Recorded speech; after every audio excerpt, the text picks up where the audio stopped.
Ladies and gentlemen, here's Joseph. Joseph, welcome to the show. Would you like to tell our listeners a little bit about yourself, please? Happy to, Trevor. First off, thanks for having me on the show. I'm so looking forward to our conversation. For that PowerPoint version background, I'm an engineer by training. I'm a repeat tech entrepreneur. I'm based in Canada, and right now I run Uvaro, a tech sales training boot camp. We help people from other industries land great sales jobs in tech. So it's a fun time because everybody's looking at how they can secure their futures better right now, and we're having a blast doing it. Great stuff. Now, Joseph, I do want to talk to you and get some top tips from you at some point on your experience of starting businesses, because I know there'll be people listening to this who are either thinking of starting a business or they're relatively new. But I'd really like to know more about Uvaro because I've looked it up on your website, that sort of thing. But just tell us about that because it looks fascinating to me. Sure. So the program itself is pretty unique. It's a 12-week training program, 2 hours a day, 5 days a week, 12 weeks. So it's pretty intense. This isn't a, hey, go for a half-day webinar about sales. It's pretty involved commitment. And we pair it with not just live workshops and classrooms, but also career coaching and introductions. We have a network of over 900 tech companies that are looking to hire sales professionals. Over the next 10 years, the tech industry is short about 250,000 sales professionals. And so we're acting as an on-ramp to that industry. And it is amazing because we have folks from all walks of life. We have people who've been selling Harley Davidsons. We have people who've been pastors, who've worked in oil and gas. They've been teachers. Maybe they've been selling advertising. And they're saying, hey, you know what? I'm getting left behind by all of this incredible growth in tech, and I want to be part of it. And we get to help people at these really exciting points in their journey. It's really very energizing. So in a sense then, are you actually, so let's say I'm thinking I want a job in tech sales. So I sign up for your program and you're basically getting me set up ready to acquire that job. Is that what we're talking about here? Yeah, pretty much. So we go through all of the fundamentals of selling in tech because there's some language, some best practices. There's definitely some tricks of the trade in the way technology gets sold. We cover things like interview preparation, your resume, your LinkedIn profile, making sure that you're putting your best foot forward during that interview process. And we mine sales jobs across the internet. And so we'll help recommend specific jobs that fit your experience, your background, your profile. So for example, the individual I mentioned who was previously a pastor, he really valued helping people not just live a fulfilled life, but be very deliberate, very thoughtful, and very considered. And we ended up pairing him with a rapidly growing security company. And now he's helping not just that security software company, but he's actually working with individuals, businesses, ensure that their business is safer and secure. And so that alignment of values is a lot of what we help with. It's not just about browsing a job site. It's about really finding a fulfilling direction. And 2 hours a day. So that's 2 hours live every day for 12 weeks, did you say?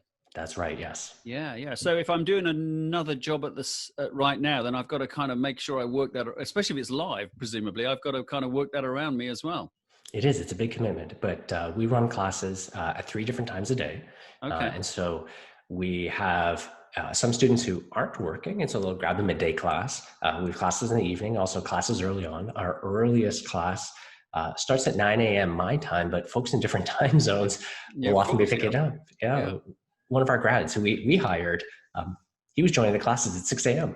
So he'd do the class instead of hitting the gym and then have a full day of work. And he called it his superpower because he had a productive day even before he got to work. It was amazing. So what was the seminal? I mean, is this fairly unique, this concept, Joseph? What was the seminal moment when you thought, hey, there's an opportunity here to help people get their tech jobs? Mm-hmm. So it is fairly unique. There's a number of companies that offer something similar in software development and engineering. And I think that comes from, a lot of the thinking people say, hey, I want a job in tech, so I should learn to code. So there's a lot of coding boot camps out there. The interesting thing, though, is most large tech companies only spend 15, 16, 18% of their budget on their R&D activities. But they'll spend 25, 30% on their sales and marketing. So if you want to get into a tech company, there's way more opportunities in the sales and marketing function. And it's interesting that there just isn't the same type of training bootcamp ecosystem on the sales side of things. The insight for us, though, really came from our own work. Every time I've built a company, and I've done it a few times, building the sales and marketing function was really painful. And with this latest venture, we actually started by building sales software. With great success. We were working with sales trainers. We powered over 6,000 sales playbooks in North America, really great success. But every customer, every company we worked with struggled to bring on effective salespeople. And we were already doing a lot of networking, helping our trainers introduce people and helping our clients in different ways. And we said, hey, we really need to solve this systematically. We ran the first pilot a little over a year ago, back in 2019, and it took off just like wildfire, and it's become the entire focus of the business. Wow. We give our software away for free now. We focus on the training and are delivering such incredible careers for folks. It's so much fun.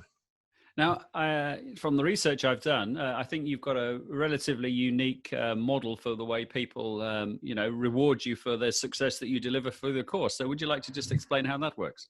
Totally. Like most training programs, we charge tuition, and we charge a very modest tuition for the outcome that people have, but we want to make it as accessible as possible. So for folks who maybe don't have the opportunity or the flexibility to cover a lump sum payment, we offer an income share agreement. So once they graduate from the program and land a full-time job, then they pay for the tuition over 24 months. So we actually bake financing and the payment plan right into the program, which means over 90% of our students, they aren't actually paying any upfront fees until they land a job. Wow. And on average, they're seeing a doubling of their income. And so it keeps our incentives aligned to theirs. And at the end of the day, it's just a much better model for education. Well, it sounds like a great model both for yourselves as well as. So do you have a recruitment process, Joseph, or can anybody join the course? How does that work? So anybody can apply, and we have folks applying from all over the world. We've had students enroll as far as South Korea. But there is an intake process that includes some automated testing. It includes an interview because we can't accept everyone who applies. We get over 1,000 applications a month. We spend a lot of time making sure that people understand the time commitment, the effort involved, but also what a career in tech looks like. Because a lot of people have aspirations and they have ideas, but we also want to make sure that we're really candid about it so that we're delivering on what we say we can and that they're getting what they hope to get. So does the course sort of restart every 12 weeks? Is that how it works? Or no, we start a new cohort every month. So at any given time, we have multiple classes going. So you have the opportunity to interact with students who are just a couple of weeks ahead of you. And that's been incredible because it gives you a chance to see not just what that final outcome is, but where you're going to be in just a few weeks. And so it's a very, very motivating process. And do you find that once people have been on the course and they've got their job, do they stay in touch? Do you encourage them as a group to stay together and keep sharing ideas and things like that? I mean, or is it 12 weeks and then you don't sort of see them anymore? Oh no, it's the start of a lifelong relationship. In a couple of ways. We have some formal structures. We'll bring them back in as guest speakers. We've got some formal networking. We organize a lot of events. We have a very, very active Slack community, and everybody gets to keep access to that. And that's where they're doing things like sharing jobs, tips, tricks, getting feedback on their pitches, networking, even buying from each other. It's been really cool to see. So there's the things we do. The part that's so cool, though, is seeing them organize their own meetups. We had a group just before the holidays because folks are working from home.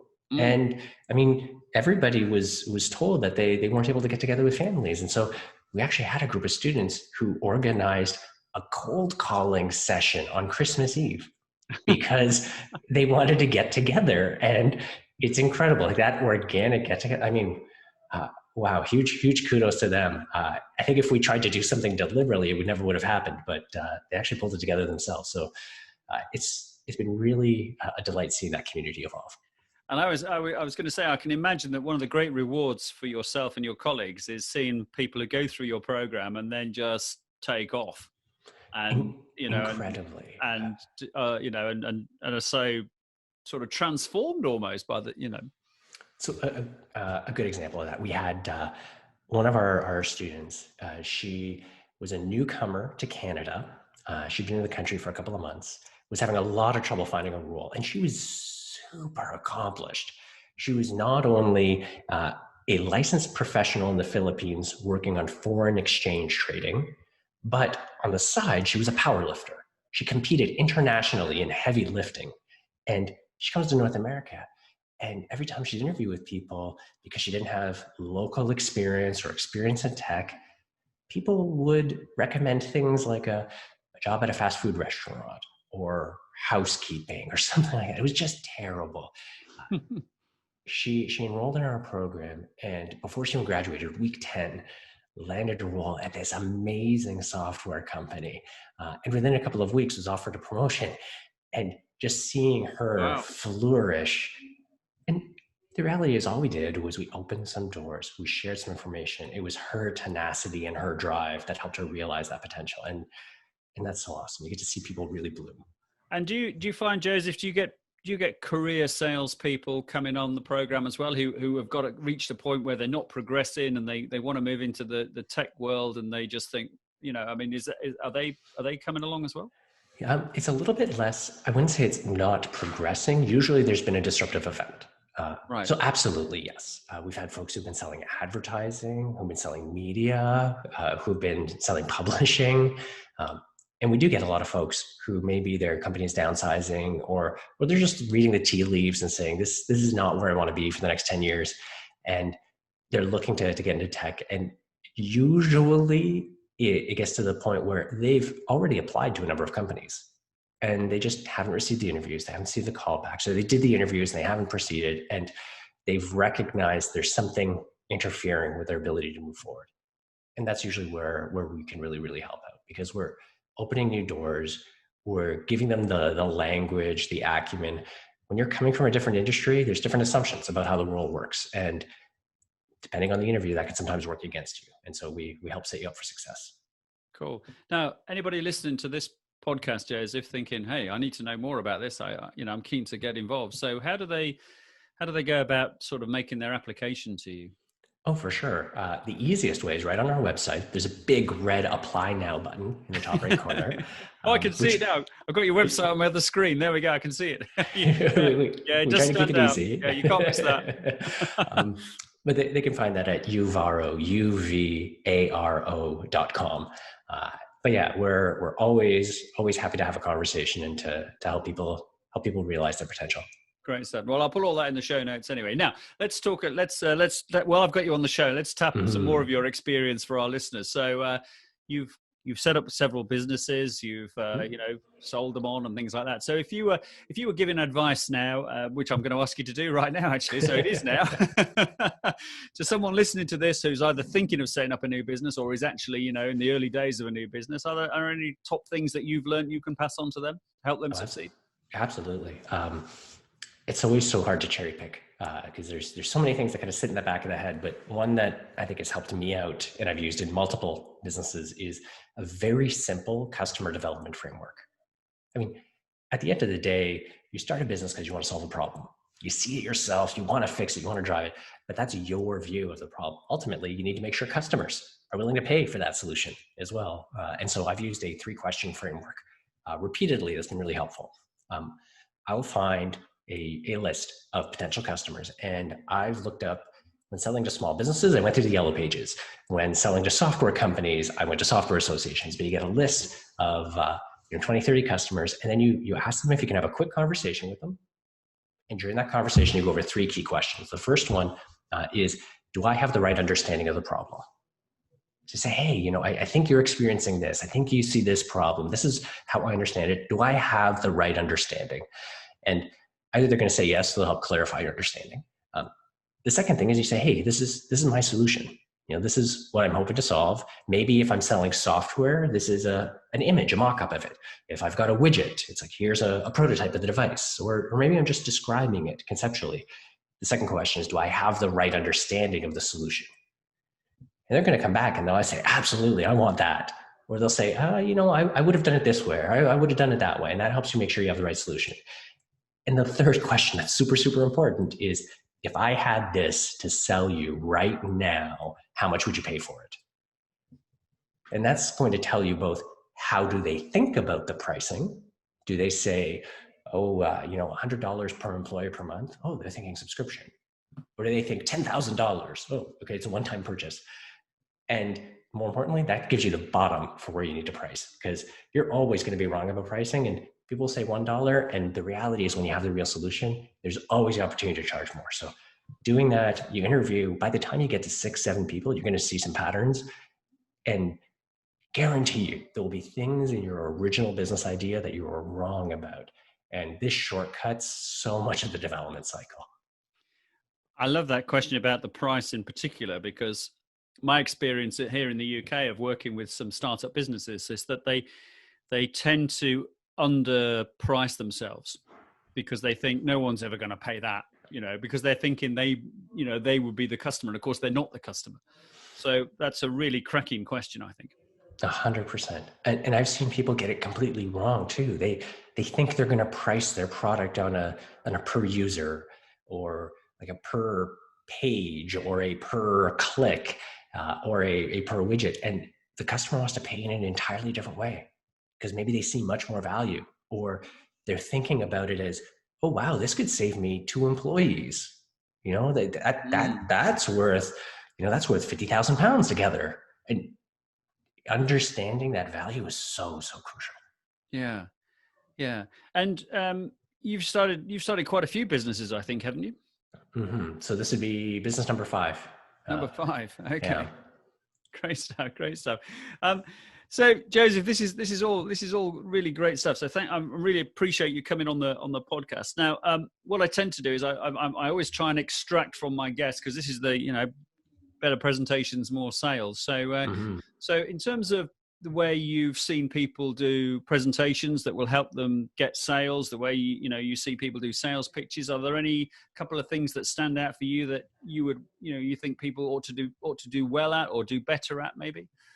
I know you've covered a lot of this stuff on your podcast from your experts, so I'm probably treading tired ground here already. No, not at all. There's always a different angle on everything. So, and it's always great to hear stuff. So, but one of the big things we push all of our students to do, we push all of our partners to do, is to record yourself more, on video, practicing it, because we're selling online so much more now that the habits we built around pacing, around gestures, around body language, so many of them are irrelevant now. I mean, if you want to use hand gestures and you're on a web call, you have this tiny little box of space to use your hands. Yeah. And if you saw me doing this in real life, you're like, Joseph, why are your elbows tucked in? You're like a little Tyrannosaurus Rex. It's just terrible. It's all unnatural. So recording yourself on video while you move around, while you use your space, is so crucial when you're working from home and you're selling remotely. And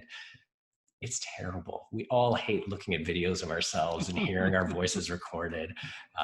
But the agony is worth it, because you'll build new habits and new patterns, and your presentations and your pitches will be way better for it. It's really interesting that, because I do bang on, as you quite rightly say, sometimes in these podcasts about the way business has an attitude to practice compared with, say, sport. I'm involved in a lot of sport, and practice is a mainstream thing. Professional sports people spend most of their life practicing rather than actually, delivering for real. So, but in business, we tend to think, we don't need to practice that. We'll just dive in, get on with it, and then we wonder why it didn't work. 100%. I'll give you one more bonus tip too, because this is one we share in our course, and every student who comes in looks at us skeptically when we share this. It's really funny. We say, make a checklist. Every process you have. If you're starting a sales pitch on Zoom, have a checklist for how you lay out your computer, your mic, your audio. If you're selling widgets and you're visiting a farm, a checklist for what you have in your bag before you go out. Everyone thinks they get to the point of being an expert where they can keep it all in their head. But you put it into a checklist to eliminate risk and to stop worrying about it. And you know what? If surgeons use checklists in the operating room, astronauts use checklists when they're on an EVA, pilots use checklists before they take off, if those professions can use a checklist, as sales professionals, it's okay for us too. Yeah. Very good point. I've got my checklist here in front of me that you can't see, but I can for this podcast. So make sure there you go. You've already mastered this one. I cover all the key points, and I haven't written out all the questions in full, but I've just got key points that I want to make sure I understand about you. Yeah, absolutely. What's the reaction then? How do you persuade people that the checklist idea is a good one? Well, the first one, during our classes, one of the things we do is we pull up some checklists really early on. Like, here's a bunch of stuff you need to do. And everyone gets very daunted. They're like, oh, crap, that's a lot for me to memorize. And then we say, do what you like, print it out, stick it on your wall. And you can see everybody, they're like, I'm not going to do that. I'm better than that. And then we'll actually hold it up and we'll say, hey, look, here's the copy I've got. And that's when it starts to sink in. And then over the course of the 12 weeks, we practice them. We say, hey, are you using your checklist? Are you finding? And then we nail them on the details because we gave them the checklist right at the beginning. And so if they miss up those details, then we know that they're not internalizing that point. So get the practice, get the great questions organized. Another big thing that people aren't very good at in my experience, and get the checklist. So final thing I just want to ask you is you've clearly worked with a lot of salespeople. Sales has changed considerably in the last 12 months with the last 9 months really, with virtual selling becoming a big part of our lives now rather than getting used to, face-to-face and all that sort of stuff. So if you were looking now, Joseph, yourself to take on a couple of salespeople for your organization, what would be the key attributes that you would be looking for? Absolutely. It's a great question because we are hiring. We're always hiring. So we're actively looking for these. There's two big things that we're looking for. Number one is the ability to ask great questions. You hit the nail on the head there. Really good discovery questions, and not just a lot of questions, but well thought out questions is a really big one.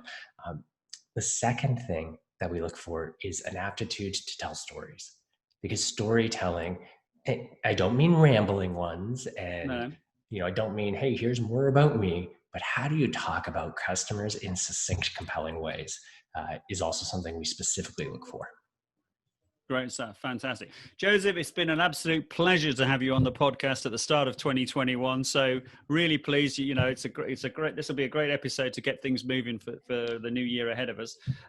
Now, we've already talked about how people can apply for the program, but if they want to know anything more about you or connect with you on LinkedIn maybe, or anything like that, how do they find you? Absolutely. You can hit me up on LinkedIn, Twitter, Facebook, Instagram. I'm pretty accessible. I'm usually at Joseph Fung, JOSEPHFUNG on all the socials, and always happy to connect. So please do reach out. It would always be fun to chat. Cool. Great stuff. Well, I'll put all the links in the show notes for this episode as well, so people can find them then. But Joseph, yeah, great stuff. Really, really enjoyed the show with you today. So the best of luck for 2021. And, I'm sure there are lots of people listening to this now who are hopefully thinking, yes, I need to get on that program and change my sales career potentially. Yeah, great stuff. Likewise, Trevor. Thanks so much for having me on, and hope you and your listeners have a fantastic 2021 as well. Thank you very much.